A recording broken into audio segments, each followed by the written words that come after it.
ماہ سیام میں کیا ہوتا ہے؟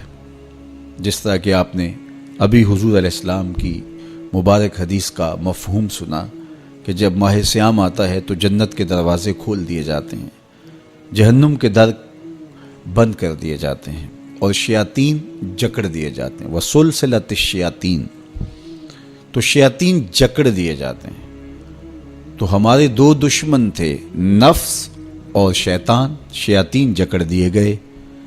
اب ہمارا دشمن نفس موجود ہے۔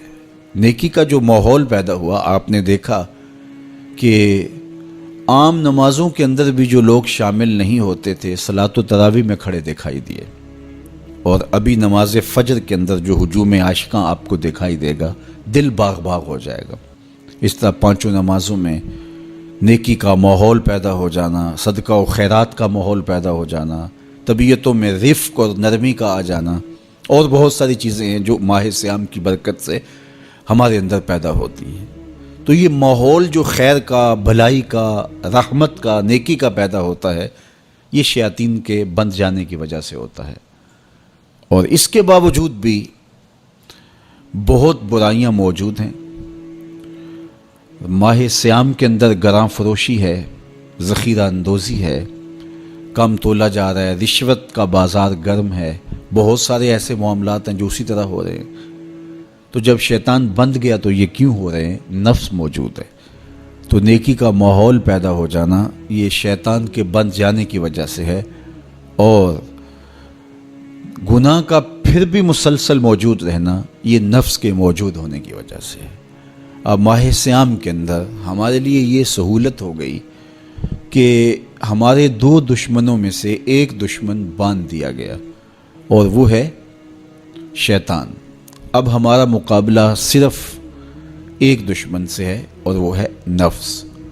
اگر نفس کا ہم مقابلہ کر لیں گے تو شیطان چھٹ کے بھی ہمارا کچھ نہیں بگاڑ سکتا، اس لیے کہ وہ مؤثر ہوتا ہے نفس کے ساتھ مل کے۔ اندر کا بھیتی جب تک نہ ملا ہو تو باہر سے آ کر حملہ آور کچھ نہیں کر سکتا۔ تو جب تک اندر کے غدار، اندر کے ملے ہوئے شخص قوموں کو برباد نہ کریں تو قومیں برباد نہیں ہوتی، قومیں اپنے پاؤں پہ کھڑی رہتی ہیں۔ ہم نے تاریخ عالم کا مطالعہ کیا ہے، یہ چیز ہمیں ملتی ہے کہ قوموں کی زندگی میں جو اندر کے ملے ہوئے غدار لوگ ہیں، انہوں نے تباہی اور بربادی اور نقصان اور تکلیفیں کھڑی کی، اور اگر وہ اندر سے موجود نہ ہو تو باہر کے دشمن اس قدر نقصان نہیں دے سکتے۔ اسی لیے فرمایا جس نے جھوٹ اور جھوٹے کام نہیں چھوڑے، اس کے بھوکا اور پیاسا رہنے کی اللہ کو کوئی ضرورت نہیں ہے۔ تو وہ یہ چاہتا ہے کہ میرے بندے ان امور سے بھی جب رک جائیں گے جن امور سے عام زندگی میں نہیں روکا گیا، تو وہ لازمی طور پہ ان امور سے رکنے کی کوشش کریں گے جن امور سے اسے منع کیا گیا ہے۔ تو یہ تقوی پیدا کرنے کے لیے، حزم و احتیاط پیدا کرنے کے لیے یہ اس کے اوپر روزے فرض ہوئے تھے۔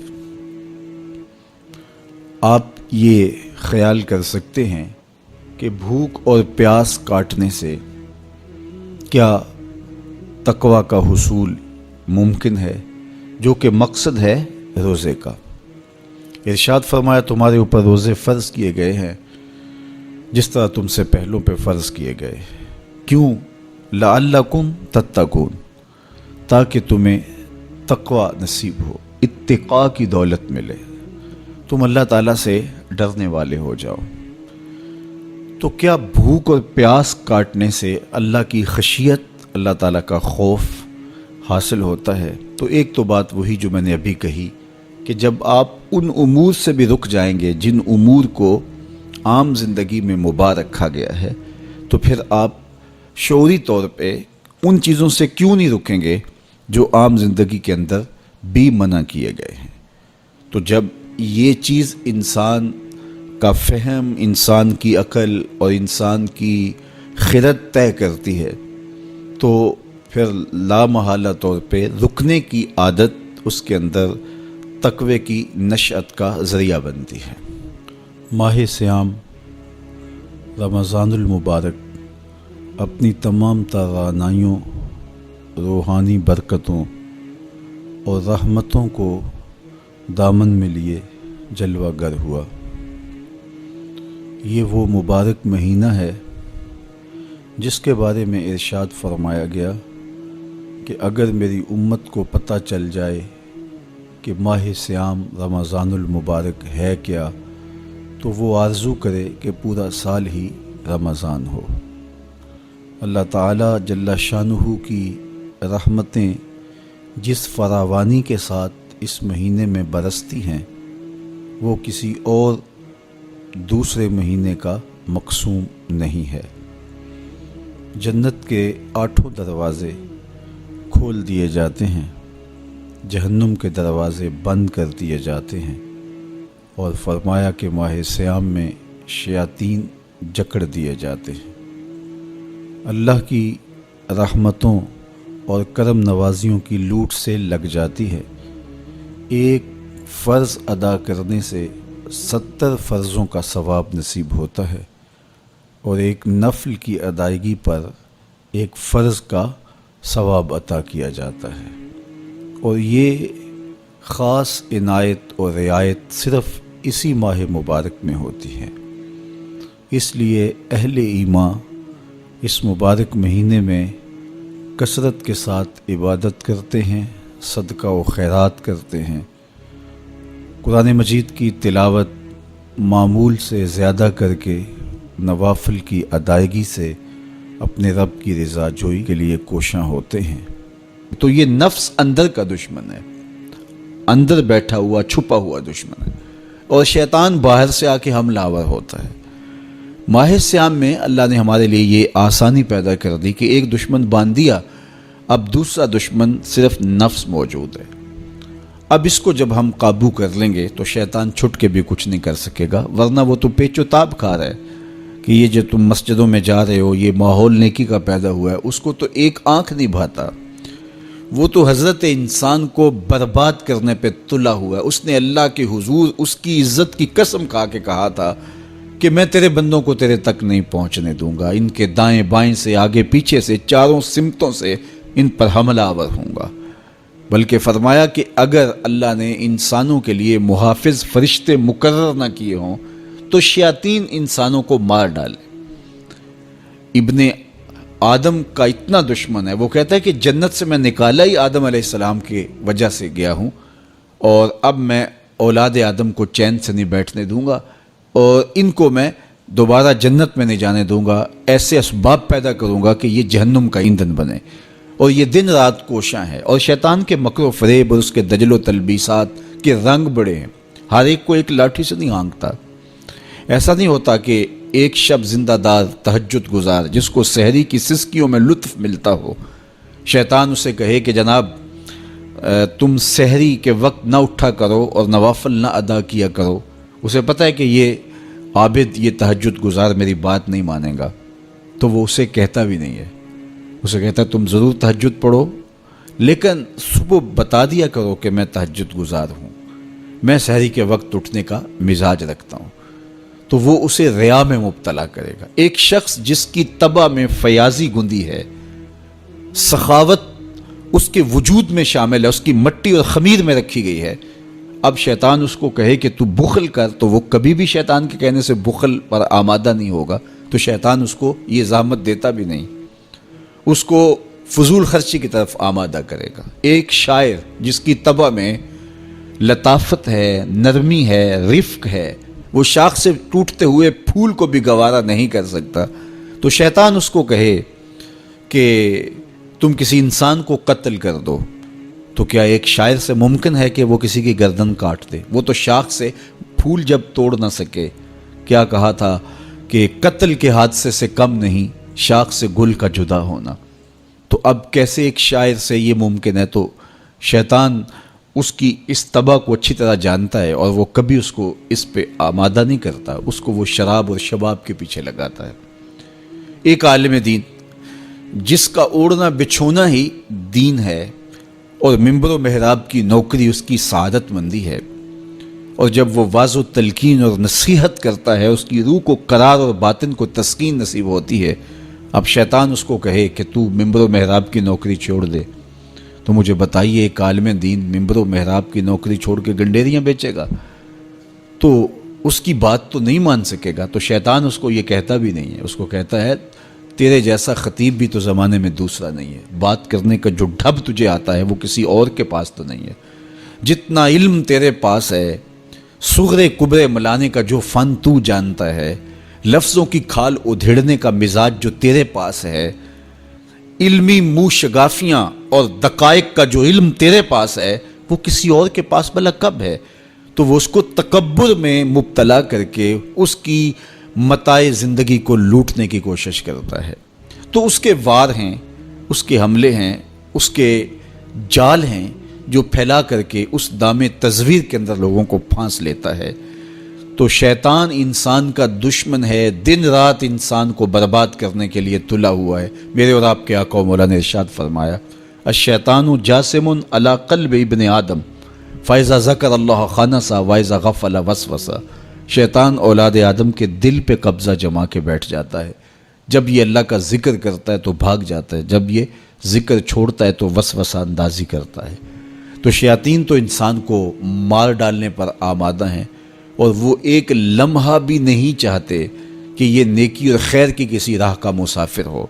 تو ماہ رمضان میں شیطان بندھا ہوا بھی ہو اور انسان نیکی کے ماحول پہ ہوں، نیکی کی راہوں پہ ہوں، سجدوں میں اللہ کی حضور آنسوؤں کا خراج دے رہے ہوں، قرآن مجید کی تلاوت معمول زندگی ہو، تو شیطان کو تو ایک آنکھ نہیں بھاتا، وہ تو کہتا ہے بس میں چھٹ لوں، پھر عید کے دن ہی نپٹ لوں گا تم سے۔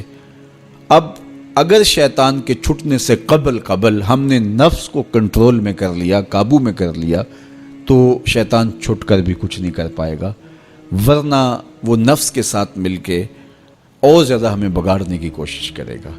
اس لیے یہ ہمارے لیے ایک اہم اور سنہری موقع ہے کہ ہم نفس پہ قابو پا لیں۔ اب وہ کیسے پایا جا سکتا ہے؟ روزہ نفس کو کنٹرول کرنے کا ایک مؤثر ذریعہ ہے، خود روزہ نفس امارہ کو قابو کرنے کا ذریعہ ہے، اس لیے کہ نفس 3 چیزوں سے کمزور ہوتا ہے۔ حضرت شیخ فرید الدین عطار رضی اللہ تعالیٰ عنہ فرماتے ہیں نفس نتواں کشت الا باسے چیز بات و گوئم یاد گیرش اے عزیز، نفس نہیں مرتا، لیکن اگر 3 چیزیں ہوں تیرے پاس تو پھر نفس کو قابو کرنا کوئی مشکل بھی نہیں ہے، اس کو کمزور کرنا کوئی زیادہ مشکل بھی نہیں ہے۔ وہ 3 چیزیں کون سی ہیں؟ خنجر خاموشی و شمشیر جو، نیزائے تنہائی و ترک ہجو۔ خاموشی کا خنجر، بھوک کی تلوار اور تنہائی کا نیزہ، یہ 3 چیزیں نفس کی کمزوری کا سبب اور ذریعہ ہیں۔ اب روزہ ان 3 چیزوں کو پیدا کرتا ہے۔ بھوک اور پیاس کے ذریعے سے نفس کمزور ہوتا ہے، تو روزہ بھوک اور پیاس ہے۔ اور میرے اور آپ کے آقا مولا نے ارشاد فرمایا یا معاشر الشباب من استطاع منکم الباءۃ فلیتزوج فإنہ اغض للبصر واحسن للفرج فمن لم یستطع فعلیہ بالصوم فإنہ لہ وجاء۔ اے جوانوں کے گروہ، تم میں سے اگر کوئی نکاح کرنے کی طاقت رکھتا ہے تو دیر نہ کرے، فوری نکاح کر لے، اس لیے کہ یہ نظر اور پاکیزگی کا محافظ ہے۔ اور اگر کوئی نکاح کرنے کی فی الحال پوزیشن میں نہیں ہے تو وہ کثرت کے ساتھ روزے رکھے، اس لیے کہ روزے قاطع شہوات ہیں۔ تو بھوک خواہشات کو کمزور کرتی ہے۔ دوسری بات، تنہائی، یہ مجلس کے شر سے بچانے کا ذریعہ ہے، چونکہ چند مجلسیں ہوتی ہیں جو انسان کے لیے خیر لاتی ہیں، زیادہ اختلاط لوگوں کا سوائے نقصان کے اور کچھ نہیں دیتا۔ اس لیے العافیت فی العزلہ فرمایا گیا کہ عافیت تنہائی میں ہے۔ ہمارے مشائخ فرماتے ہیں کہ سالک کے لیے سب سے بہتر جگہ اللہ کا پاکیزہ گھر مسجد ہے، یا پھر کامل شیخ کی صحبت ہے، یا پھر تنہائی۔ چوتھی جگہ سوائے ہلاکت کے اور کچھ نہیں ہے۔ اچھے لوگوں کی صحبت یقیناً اچھائی کا رنگ دیتی ہے، اور مسجد کی حاضری، مسجد کے اندر وقت کا گزارنا یقیناً باطن کے سنوارنے کا سبب ہے، نہیں تو پھر تنہائی ہی بہتر ہے۔ اور بری مجلس سے برے جلیس سے، برے ساتھی سے تنہائی ایک بہت بڑی دولت ہے۔ تو رمضان المبارک کے مہینے کے اندر ہم عبادات کی وجہ سے بہت سارے معاملات سے کٹ جاتے ہیں اور ہمیں تنہائی میسر آتی ہے۔ اور تیسری چیز فرمایا خاموشی کا خنجر۔ تو خاموشی میں جو فوائد رکھے گئے ہیں وہ کہیں اور نہیں رکھے گئے، اور عمومی طور پہ ہماری زندگی کے زیادہ تر گناہ ہماری زبان کی وجہ سے ہیں۔ غیبت زبان کی وجہ سے ہوتی ہے، جھوٹ زبان کی وجہ سے ہوتا ہے، بہتان زبان کی وجہ سے ہے، سب و شتم زبان کی وجہ سے ہے۔ سب سے زیادہ گناہ انسان کی زندگی میں، نامہ اعمال میں، اس کی زبان کی وجہ سے درج ہوتے ہیں۔ میرے اور آپ کے آقا و مولا نے فرمایا تھا، جو تمہارے دو جبڑوں کے درمیان یعنی تمہاری زبان اور تمہاری پارسائی کی جگہ، ان دو چیزوں کی تم مجھے ضمانت دے دو، میں تمہیں جنت کی ضمانت دے دیتا ہوں۔ تو رمضان المبارک کے اندر ہم روزے کی وجہ سے اور دینی مصروفیات کی وجہ سے اپنی زبان کو بھی کنٹرول کر پاتے ہیں۔ فرمایا کہ اگر تم سے کوئی شخص الجھے، تم سے کوئی لڑے، کوئی بحث کرنا چاہے، تو تم کہو انی صائم، میں تو روزہ دار ہوں، تو یہ کہہ کے آپ اپنی جان چھڑا سکتے ہیں۔ تو یہ وہ تین چیزیں ہیں جو نفس کو کمزور کرتی ہیں۔ آپ نے عمومی طور پہ دیکھا ہوگا کہ رمضان المبارک کا ماہ نور جب اختتام کو پہنچتا ہے اور عید کے دن ہمارے سامنے عید کے 2-4 دن بھی یہ مشق رہتی ہے، اچانک کوئی مشروب آیا اور پینے لگے تو رک گئے، وہ کہیں ہمارا روزہ تو نہیں، لیکن پھر خیال آتا نہیں ہم روزے تو نہیں ہیں، آج تو عید کا دن ہے، تو ہم پی لیتے ہیں۔ چونکہ پورا مہینہ دن بھر ہم مشروبات سے رکے رہے، اور آج بھی دن کے اجالے میں ہمیں پانی دیا گیا تو ایک دم ہمیں جھجک پیدا ہوئی، لیکن پھر ہمیں یاد آیا کہ اب روزے بیت گئے ہیں اور میں روزے سے نہیں ہوں۔ تو جو چیز جائز اور مشروع تھی، اس میں ایک وقت کے لیے اس چیز سے بھی ہم رکے تو ہماری طبیعت کے اندر یہ ملکہ پیدا ہو گیا کہ ہم اس سے رکنے کا مزاج پیدا کر لیتے ہیں۔ تو اگر ہم ان امور سے رک جاتے ہیں جن کو شریعت اسلامیہ نے منع کیا ہوا ہے، تو پھر دوبارہ جب اس کو کرنے لگتے ہیں تو پھر ہمارا ہاتھ بھی رکے گا، اور پھر ہم مستقل اپنے ہاتھ کو روک سکتے ہیں کہ ہاں میاں یہ روزے میں بھی چیزیں منع تھی اور روزے کے بعد بھی یہ چیزیں ہمارے اوپر منع ہیں۔ تو ایک ملکہ پیدا ہو جائے گا ان امور منہیات سے رکنے کا، ان سے باز رہنے کا۔ تو گویا یہی تقوی ہے کہ جو اللہ جل شانہ نے ہمارے اوپر حرام کیا ہے اس سے ہم رک جائیں، جس کام کے کرنے کا حکم دیا ہے اس کام کو ہم بجا لائیں۔ آپ کی دعائیں قبول ہوں، عبادات مستجاب ہوں، اور جو تمنائیں، جو آرزوئیں لیے ہوئے آپ اپنے مالک کے حضور حاضر ہو رہے ہیں، وہ ساری کی ساری آپ کو نصیب کر دی جائیں۔ رمضان المبارک اللہ کی رحمتوں کا وہ مہینہ ہے جس میں اس امت پر روزے فرض ہوئے ہیں۔ پورا ایک مہینہ روزے فرض کیے گئے۔ سن 2 ہجری میں باقاعدہ فرضیت ہوئی۔ اس طرح حضور علیہ السلام کی حیات طیبہ میں 9 رمضان فرضیت روزہ کے بعد آئے۔ 7 رمضان 29 کے تھے اور 2 مہینے 30 کے رہے۔ یہ بات ذہن نشین رہے کہ روزے 29 ہوں، ثواب تب بھی 30 کا ہی نصیب کیا جاتا ہے۔ یہ اس امت پر اللہ کی خاص رحمت ہے۔ مختلف صورتوں میں احکام کے فرق کے ساتھ روزے پچھلی امتوں میں بھی مشروع رہے ہیں۔ کتاب رحمت قرآن مجید سے جو کلمات میں نے آپ کے سامنے رکھے ہیں، ان میں یہی ارشاد فرمایا گیا، اے ایمان والو، تمہارے اوپر روزے فرض کیے گئے ہیں جس طرح تم سے پہلوں پر فرض کیے گئے، تاکہ تمہیں تقوی کا نور نصیب ہو، تم متقی بن جاؤ، تمہیں پرہیزگاری میسر آئے۔ تو ہر امت پر کسی نہ کسی طرح سے روزے فرض کیے گئے تھے، لیکن اس امت کو کامل مہینے کے روزے نصیب ہوئے۔ روزہ فرض کیوں کیا گیا؟ سویر سے لے کر شام تک سب کچھ ہونے کے باوصف بھوک اور پیاس میں وقت گزارنا اور میسر ہونے کے باوجود ایک گھونٹ بھی حلق سے نیچے نہ اترنے دینا، آخر اس میں کیا حکمت تھی؟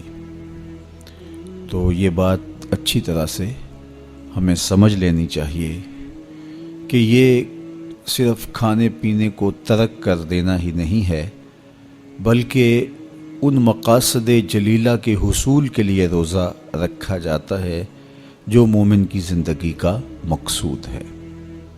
اور اگر کوئی شخص کھانا پینا تو ترک کر دیتا ہے لیکن ان امور سے نہیں رکتا جن امور سے روکنا ان روزوں کا مقصود تھا، تو اس کا روزہ نہیں کہلاتا۔ میرے اور آپ کے آقا و مولا حضور نبی رحمت صلی اللہ علیہ وآلہ وسلم نے ارشاد فرمایا، من لم یدع قول الزور والعمل بہ فلیس للہ حاجۃ فی ان یدع طعامہ و شرابہ۔ جس نے جھوٹ اور اس پر عمل کرنا نہ چھوڑا، جھوٹے کام ترک نہیں کیے، اس کا بھوکا اور پیاسا رہنا اللہ کو منظور نہیں۔ اللہ کو کوئی ضرورت نہیں کہ وہ بھوک اور پیاس کاٹے۔ روزے میں تو ان امور سے بھی روک دیا گیا جو امور عام زندگی میں جائز تھے، جو مشروع تھے، مباح تھے، لیکن روزے میں ان جائز مباح امور سے بھی منع کر دیا گیا۔ طیب اور طاہر کھانے، خوبصورت مشروب، ان سے روک دیا گیا۔ آپ آب زمزم بھی نہیں پی سکتے جبکہ وہ متبرک پانی ہے۔ شہر مدینہ کی سرزمین میں اگی ہوئی کھجوریں جب پھل دیں اور ان کے رنگ اور ذائقے آپ کو اپنی جانب کھینچیں، لیکن آپ روزے سے ہیں تو شہر مدینہ میں بیٹھ کر شہر مدینہ کی پکی ہوئی کھجوریں بھی آپ نہیں لے سکتے، اس لیے کہ آپ روزے سے ہیں۔ تو روزے میں آپ کو متبرک چیزیں کھانے سے بھی روک دیا گیا، متبرک مشروب پینے سے بھی منع کر دیا گیا۔ تو مجھے بتائیے، جو رب آپ کو متبرک مشروب اور پاکیزہ کھانوں سے بھی ایک مخصوص وقت کے لیے روک رہا ہے، تو جن امور سے عام زندگی میں شریعت اسلامیہ نے ہمیں منع کیا، ہمارے رب نے ہمیں منع کیا، تو اگر روزے کے دوران ہم وہ امور بجا لائیں تو پھر روزے کی مقصدیت حاصل نہیں ہوگی۔ تو کسی نے تقوی کی یہ تعریف کی اور کتنی خوبصورت تعریف کی کہ جہاں تمہارا رب تمہیں دیکھنا چاہتا ہے تم وہاں پائے جاؤ، اور جہاں تمہارا رب تمہیں نہیں دیکھنا چاہتا وہاں تم نہ پائے جاؤ، تو یہ تقوی ہے۔ تو اس لیے روزے کا مزاج ہمیں تقوی دیتا ہے۔ اور دوسری بات، بھوک اور پیاس کے مسلسل گوارا کرنے سے انسان کی خواہشات دبتی ہیں اور نفس امارہ کمزور ہوتا ہے۔ ہمارے دو دشمن ہیں جو ہمیں جادہ مستقیم سے بھٹکانے کے لیے دن رات کوشاں ہیں، ایک نفس اور دوسرا شیطان۔ شیطان ہمیں راہ حق سے بہکانے میں لگا رہتا ہے، لیکن شیطان جب خود شیطان بنا تو اس وقت کوئی دوسرا شیطان نہیں تھا جس نے اس کو شیطان بنایا، بلکہ وہ نفس تھا جس نے شیطان کو شیطان بنایا۔ اس نے سر اٹھا کے کہا، انا خیر منہ، میں بہتر ہوں، خلقتنی من نار و خلقتہ من طین، مالک تو نے اس کو مٹی سے بنایا اور مجھے آگ سے بنایا، آگ افضل ہے، مٹی مفضول ہے، افضل مفضول کو کیسے سجدہ کرے؟ تو میں تو سجدہ نہیں کرتا۔ باقاعدہ ایک دلیل لے کے نفس کھڑا ہو گیا، اس نے ایک حجت تراش لی اور کہا کہ نہیں، میں اس تیرے شاہکار کو سجدہ نہیں کروں گا، جبکہ حکم اس کا تھا جو اس شاہکار کو بنانے والا تھا، حکم اس کا تھا جس نے اس کے وجود کو پیدا کیا تھا، لیکن اس دلیل پر اس کے نفس کو تسکین پہنچی اور اس نے کہا کہ میں بہتر ہوں اور میں اس کو سجدہ نہیں کروں گا۔ اللہ تعالیٰ نے راندہ درگاہ کر دیا تو اس نے اللہ کے حضور قسم کی کہ مجھے تیری عزت کی قسم میں تیرے بندوں کو تیرے تک نہیں پہنچنے دوں گا، ان کے چاروں طرف سے ان پر حملہ آور ہوں گا اور ان کو راہ مستقیم سے ہٹا دوں گا۔ تو نفس وہ بڑا دشمن ہے جو شیطان کو شیطان بنانے والا ہے۔ اب ہمارے یہ دشمن مستقل ہمارے ساتھ جڑے ہوئے ہیں اور ہمیں جادہ حق سے راہ مستقیم سے ہٹانے کے لیے کوشاں رہتے ہیں۔ رمضان المبارک کے اندر ہمیں اس کے لیے عملی کوشش کرنی چاہیے۔ ہر سال رمضان المبارک آتا ہے اور گزر جاتا ہے اور ہم جہاں ہوں وہیں کے وہیں کھڑے رہتے ہیں یا 2 قدم پیچھے سرک جاتے ہیں۔ تو ہمیں سوچنا چاہیے زندگی بار بار نہیں ملتی، یہ اللہ کی نعمت ہے، یہ اللہ کی کرم نوازی ہے۔ تو زندگی کے جس مرحلے پہ بھی ہیں، بچپن ہے، لڑکپن ہے، جوانی ہے، بڑھاپا ہے، سن کہولت ہے، جہاں بھی کھڑے ہیں، آپ دیکھیں کہ گزرے ہوئے کل سے آنے والا کل بہتر نہیں ہے تو آپ ہلاکت کی طرف سفر کر رہے ہیں، اور اگر آپ کے گزرنے والے دن سے آنے والا دن بہتر ہے تو یہ آپ کے لیے رحمت و راحت کا ذریعہ ہے۔ تو اس لیے میں اور آپ دیکھیں کہ ہم رمضان المبارک سے کیا یہ مطلوبہ فوائد حاصل کر سکتے ہیں، کر رہے ہیں یا نہیں۔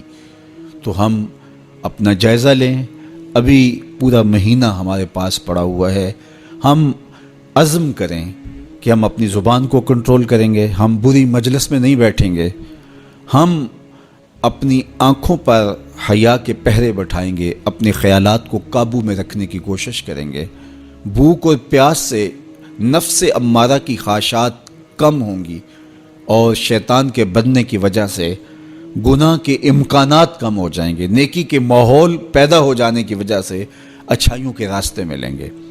تو ہم اس ماہ رمضان المبارک کو اس طرح سے گزاریں کہ ہم ایک نئی تازہ اور خوبصورت زندگی لے کے ماہ رمضان کے بعد جو ہے وہ اپنے آپ کو خیر کی راہوں پہ محسوس کریں۔ یہ ایک اللہ تعالیٰ نے ہمارے لیے ایسا مہینہ رکھا ہے جس میں ہم عصر نو اپنی زندگی کو مرتب کرتے ہیں، یہ ایک نیا ٹرینڈ سیٹ کرتا ہے یہ مہینہ، اور یہ ماہ مبارک ہماری زندگی کے اندر جو ہے وہ ایک نظم پیدا کرتا ہے۔ اس میں ہم جو ہے وہ اللہ سے، اس کے رسول سے، کتاب اللہ کے ساتھ، نیک لوگوں کے ساتھ، مسجد کے ساتھ، قرآن مجید کے ساتھ جڑ جاتے ہیں، اور اگر ہم اس کے اندر پورا خلوص اور پوری للہیت کو شامل کر کے اپنے آپ کو سنوارنے کے پورے عزم کے ساتھ اللہ سے توفیقات مانگتے رہیں گے تو پھر ہم اس سانچے سے ایک ستھرے، پاکیزہ اور خوبصورت انسان بن کے نکلیں گے۔ تو اس لیے ہمیں چاہیے کہ یہ مبارک مہینہ جو اللہ نے ہمیں نصیب کیا، اس مہینے کو اچھے طریقے سے ہم گزاریں، تقوی کا حصول جو اس مہینے کے روزوں کا مقصود ہے وہ ہم اپنے اندر پیدا کریں، اور ماہ صیام کا ماحول تقویٰ دیتا ہے، ماہ صیام کا باطنی نور تقویٰ دیتا ہے، ماہ صیام کے انوار تقویٰ دیتے ہیں، روزہ تقوی کی نشأت کا ذریعہ ہے، تقویٰ پیدا کرتا ہے طبع کے اندر، اور ایک نئی خوبصورت زندگی کا آغاز ہوتا ہے۔ تو میں اپنے جملہ ناظرین سے، جملہ ناظرات سے، سامعین اور سامعات سے یہ کہوں گا کہ وہ اس مبارک مہینے کی برکتوں کو خوب لوٹیں اور پوری طرح سے اس کے انوار کو اپنے اندر جذب کریں، جو روشنیاں اور جو فضاؤں کے اندر نور بکھرا ہوا ہے اس کو اپنے اندر اتار لیں اور پوری طرح سے اپنے اندر اس کو جذب کر لیں۔ پورا مہینہ جب ایک پاکیزہ ماحول میں آپ رہیں گے اور شرور سے، شر سے، بری مجلسوں سے، برے جلیس سے آپ بچنے کی کوشش کریں گے تو ایک مہینہ طبع کے اندر ایک مؤثر تبدیلی لانے کے لیے کافی ہوتا ہے۔ اور پھر اللہ تعالیٰ نے ہمارے لیے یہ کرم نوازی کیا ہے کہ ہر عمل کا اجر 70 گنا بڑھا دیا ہے۔ تو گویا ہم ایک قدم اٹھاتے ہیں تو 70 قدم آگے بڑھ جاتے ہیں، تو یہ ہمارا سفر تیز کر دیا جاتا ہے اور ہم تیزی کے ساتھ چل رہے ہوتے ہیں، اور ایک مہینہ گویا 70 مہینوں کے برابر ہو جاتا ہے۔ تو 70 مہینے مسلسل بندہ ایک نیکی کے ماحول میں رہے تو اس سانچے سے جب باہر نکلے تو پھر وہ کیسا نکھرا ہوا اور پاکیزہ انسان ہوگا۔ تو اس لیے ہمیں اس ایک مہینے کو پوری توجہ کے ساتھ صرف کرنا چاہیے اور اس کے ایک ایک لمحے کی قدردانی کرنی چاہیے. تو دیکھنا پھر یہ مہینہ کس طرح زندگی کے اندر ایک نئی خوبصورت تبدیلی پیدا کرتا ہے. میں آپ سب لوگوں کے لیے دعا کرتا ہوں کہ اللہ اس ماہ مبارک کو، اس ماہ رحمت کو، ماہ نور کو میرے لیے، آپ کے لیے کرم نوازیوں اور رحمتوں کا ذریعہ بنائے اور اپنی خاص کرم نوازیوں سے ہم سب کو مالا مال کرے. اللہ آپ کا میرا حامی و ناصر ہو. وآخر دعوانا ان الحمد للہ رب العالمین.